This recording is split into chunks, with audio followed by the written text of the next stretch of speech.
With the NBA playoffs on the horizon, there are a lot of things to look out for, especially with each of the teams that are in.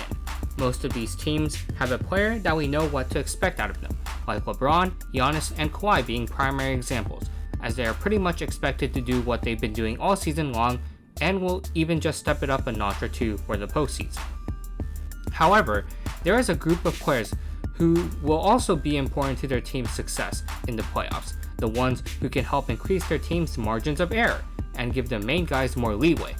I refer to these players as XFactors, as they're all pivotal guys who can flip the outcome of any game or series with the way they play. What is up with it, everybody? My name is Luke, and in this video, I'm gonna go over each playoff team's biggest X factor.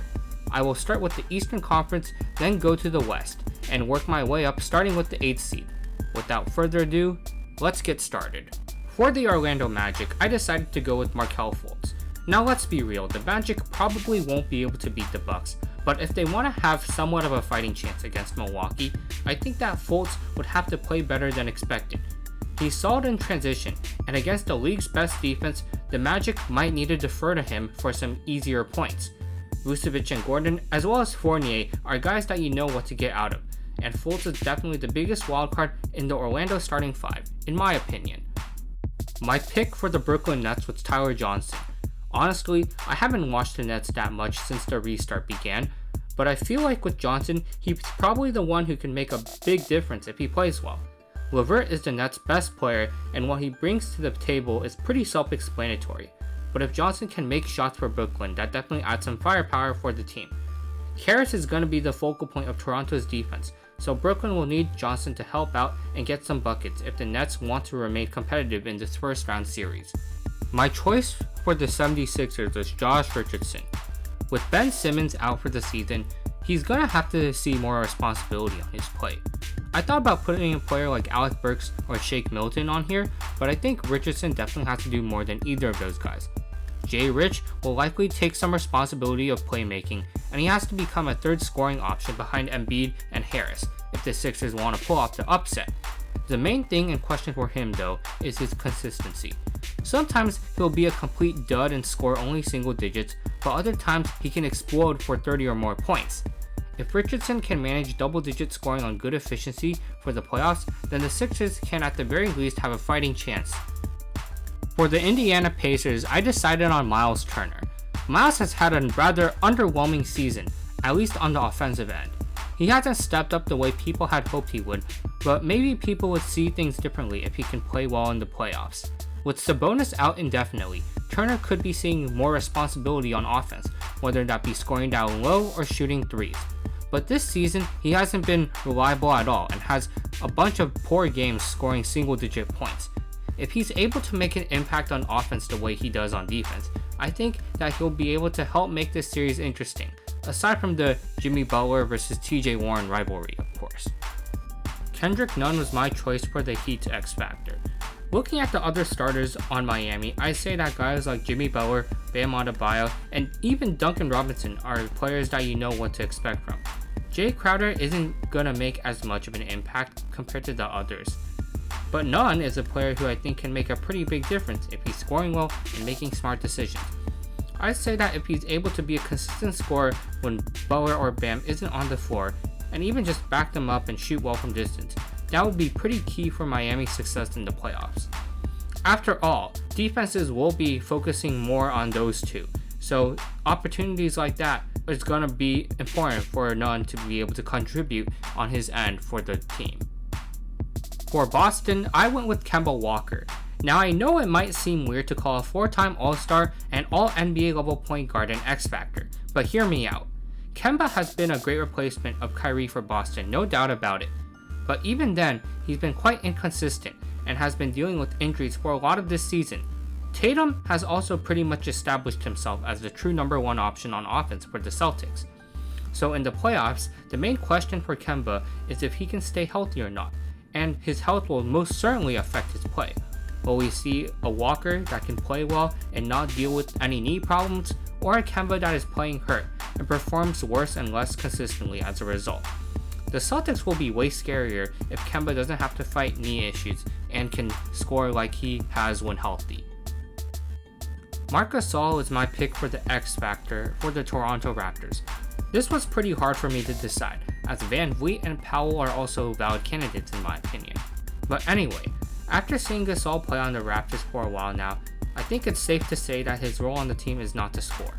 He only takes like 6 to 7 shots a game, and on offense seems to be passing more than scoring at times. But more importantly, how will Gasol make an impact defensively in the second round when there's a chance he will need to guard Embiid if the Sixers pull off the upset, or perhaps in general his ability to switch as he's not as mobile as a player like Ibaka. I think that these playoffs, if Gasol is able to replicate what he did last year, making his contributions in all those different ways, the Raptors could definitely make a shot to the finals. Eric Bledsoe is my pick for the Milwaukee Bucks X Factor. If you guys remember the Eastern Conference Finals last season, you should recall that Bledsoe straight up disappeared. He averaged 10 points on less than 30% from the field and was a big reason why they lost that series.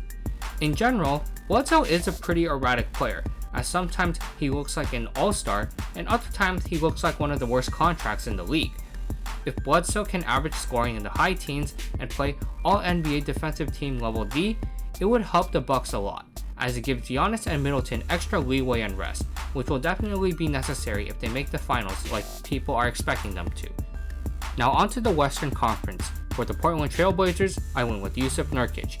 The Blazers have gone the whole season pre-restart without him, and I think that a lot of players really forgot how good a healthy Blazers team is. And if Nurkic can keep up his solid play, he will definitely bring Portland up a notch. In the 9 games that he has played in this bubble so far, he's averaged an impressive 18 points, 11 rebounds, 4 assists, over a steal, and 2 blocks. I think that if they were healthy for the whole season, they'd legit be like a 4 to 6 seed in the West, and Nurkic being there helps them a ton. I can definitely see the Blazers taking the Lakers to 7 games, but a big question is how well can he play on both ends of the floor, and how will he be guarding AD?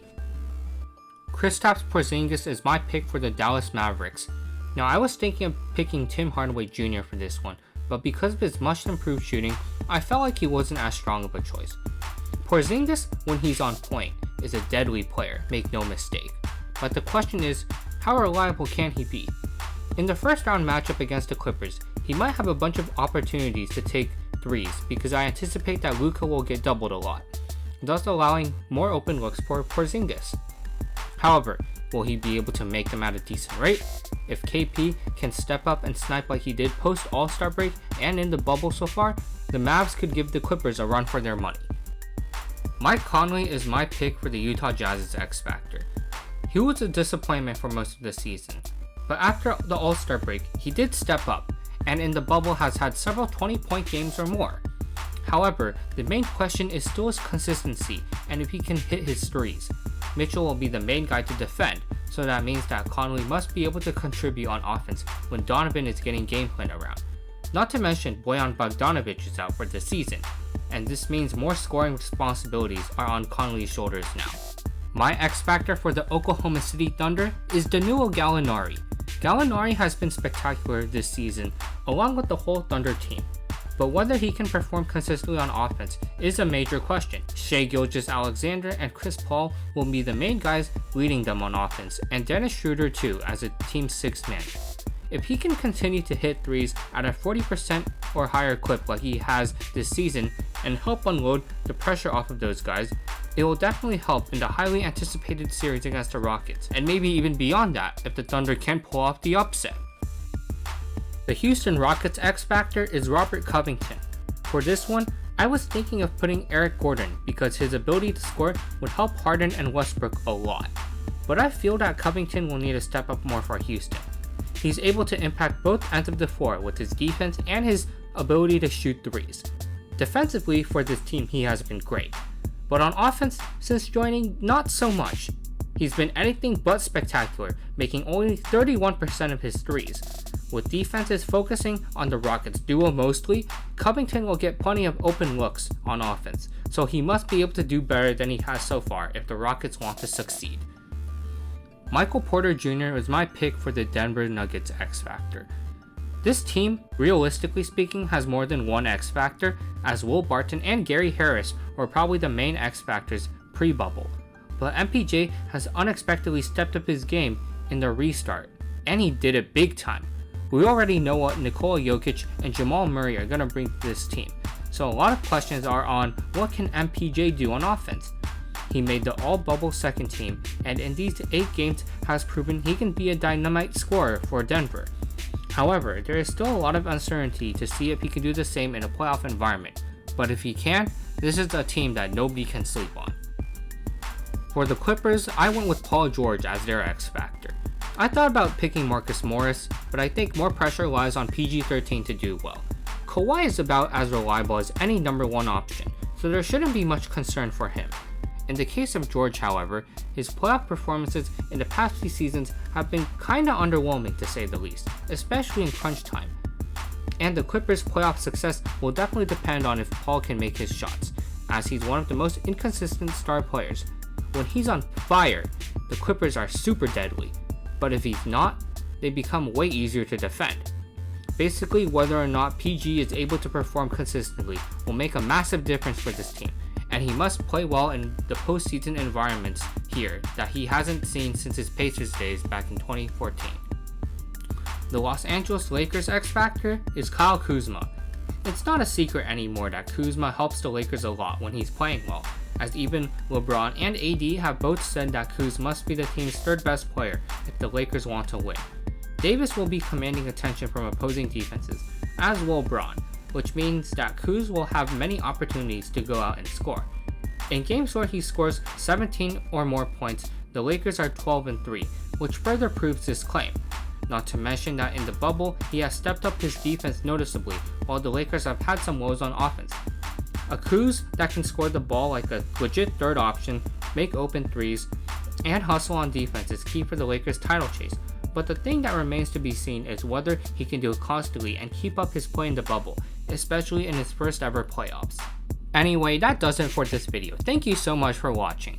If you enjoyed, be sure to like, hit the subscribe button, and turn on notifications. What parts of this list do you agree or disagree with? Let me know, and with that, I'm out. See you guys next time.